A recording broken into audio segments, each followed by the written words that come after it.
Assalamualaikum warahmatullahi wabarakatuh. Salam sejahtera untuk kita semua. Yang terhormat Ibu Dioti Aulia Filda Gasya MPD selaku dosen pengampu mata kuliah kurikulum dan pembelajaran beserta teman-teman kelas 3 reguler yang saya banggakan. Perkenalkan, nama saya Sri Kartika Tiffany dengan NIM F1081211025 kelas 3 reguler yang akan membahas terkait CP13, yaitu tentang hubungan kurikulum dan pembelajaran, dualistik, interlocking, konsentrik, dan cyclical model. Yang pertama akan kita bahas adalah pengertian kurikulum dan pembelajaran terlebih dahulu. Nah, pengertian kurikulum yang pertama menurut Undang-Undang Nomor 2 Tahun 1989 tentang Sistem Pendidikan Nasional menyebutkan bahwa kurikulum adalah seperangkat rencana dan pengaturan mengenai isi dan bahan pelajaran serta cara yang digunakan sebagai pedoman penyelenggaraan kegiatan belajar mengajar. Nah, rencana atau pengaturan tersebut dituangkan dalam kurikulum tertulis yang disebut garis-garis besar program pengajaran atau GBPP. GBPP tersebut memuat komponen-komponen minimal yang mencakup tujuan yang ingin dicapai, konten atau materi yang akan disampaikan, strategi pembelajaran yang dapat dilakukan, dan evaluasi. Bahkan tercakup pula distribusi materi dalam setiap semester, media pembelajaran, dan sumber-sumber rujukannya. Nah, kurikulum tidak hanya terbatas pada sejumlah mata pelajaran saja, tetapi mencakup semua pengalaman belajar yang dialami siswa dan mempengaruhi perkembangan pribadinya. Yang kedua, menurut Harold B. Alberti tahun 1965, memandang kurikulum itu sebagai semua kegiatan yang diberikan kepada siswa di bawah tanggung jawab sekolah. Nah, kurikulum tidak dibatasi pada kegiatan di dalam kelas saja, tetapi mencakup juga kegiatan-kegiatan yang dilakukan oleh siswa di luar kelas. Yang ketiga, menurut Seiler, Alexander, dan Lewis tahun 1974, menganggap kurikulum itu sebagai segala upaya sekolah untuk mempengaruhi siswa supaya belajar, baik dalam ruangan kelas, di halaman sekolah, maupun di luar sekolah. Yang keempat, menurut Popham dan Becker tahun 1970, yang mengusulkan bahwa kurikulum adalah tujuan akhir dari program pembelajaran yang direncanakan oleh sekolah. Selanjutnya yang akan kita bahas adalah pembelajaran. Yang pertama, menurut Johnson pada tahun 1967, mendefinisikan pembelajaran sebagai interaksi antara pengajar dengan satu atau lebih individu untuk belajar. Selanjutnya, yang kedua, menurut McDonald dan Lipper pada tahun 1965, menguraikan bahwa yang termasuk kegiatan kurikulum adalah memproduksi rencana kegiatan. Nah, sedangkan pembelajaran adalah kegiatan pelaksanaan rencana tersebut. Jadi, perencanaan kurikulum mendahului proses pembelajaran. Nah, yang ketiga, menurut Popham dan Becker pada tahun 1970, yang mengusulkan bahwa kurikulum adalah tujuan akhir dari program pembelajaran yang direncanakan oleh sekolah. Nah, sedangkan pembelajaran adalah cara mencapai tujuan tersebut. Jadi, secara sederhana dapat dikatakan bahwa kurikulum itu adalah apa yang akan diajarkan. Nah, sedangkan pembelajaran itu adalah bagaimana mencapaikan apa yang diajarkan itu.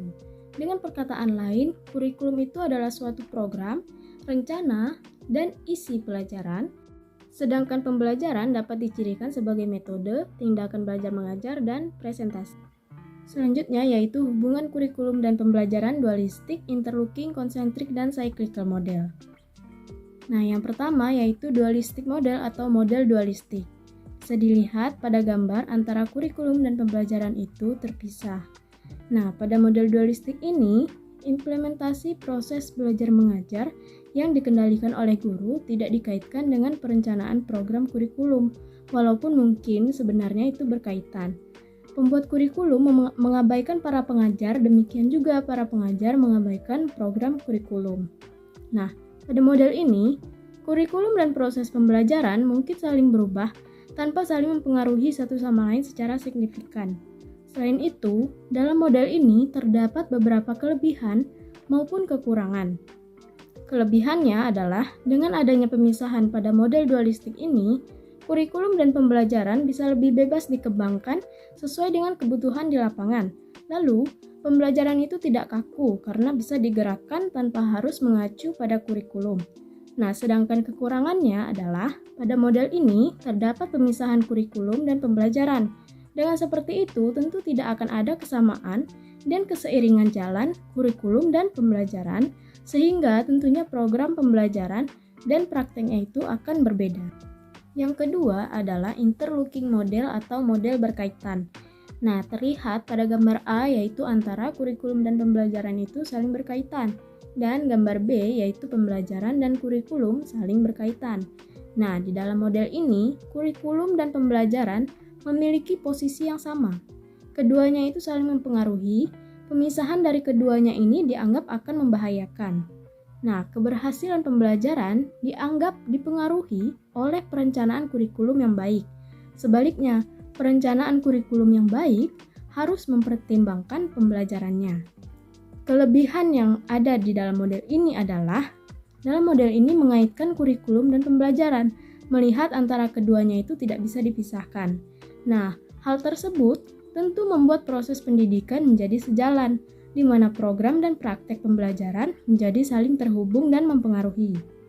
Nah, kekurangannya adalah dengan model ini dikhawatirkan akan adanya proses pendidikan yang kaku, artinya pengembangan kurikulum dan pelaksana pembelajaran dipaksakan untuk sejalan sehingga pembuat kurikulum tidak dengan bebas mengembangkan kurikulumnya, dan pelaksana pembelajaran terlalu berfokus pada program yang telah ditulis dalam dokumen kurikulum.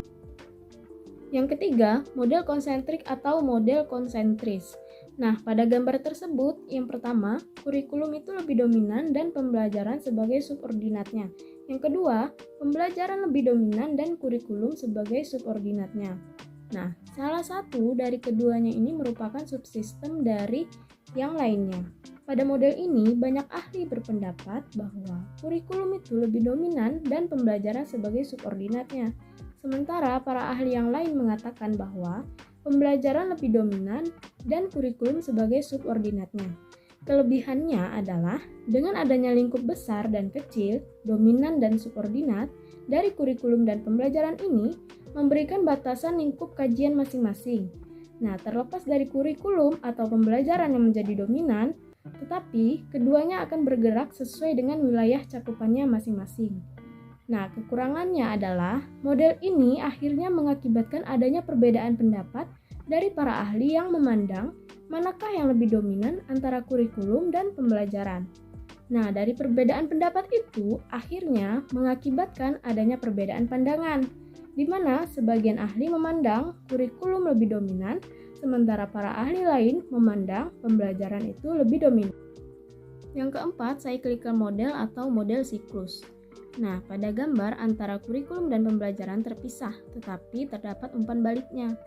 Model cyclical ini memanfaatkan pentingnya elemen feedback atau umpan balik. Kurikulum dan pembelajaran dipisahkan dalam judul dan lingkupnya, namun memanfaatkan umpan balik dari keduanya untuk saling memperbaiki. Kurikulum secara terus-menerus mempengaruhi pembelajaran, demikian juga sebaliknya, pembelajaran mempengaruhi kurikulum. Nah, sirkulasi seperti ini terus-menerus berlangsung tanpa adanya henti untuk saling memberikan umpan balik dalam rangka penyempurnaan dari keduanya.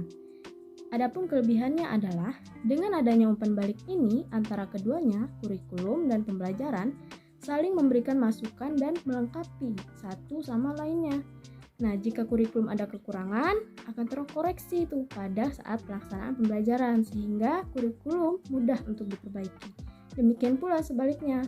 Nah, adapun kekurangannya adalah dari adanya umpan balik ini dikhawatirkan akan adanya perbaikan yang terus-menerus meskipun belum tuntas program kurikulum yang harus disampaikan kepada peserta didik. Dengan adanya perbaikan dan perubahan di tengah-tengah pelaksanaan program, tentu akan menjadikan satu program tersebut tidak tuntas diberikan kepada peserta didik.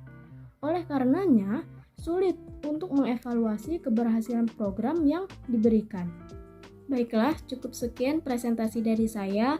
Mohon maaf jika terdapat kesalahan kata maupun perbuatan. Terima kasih. Wassalamualaikum warahmatullahi wabarakatuh.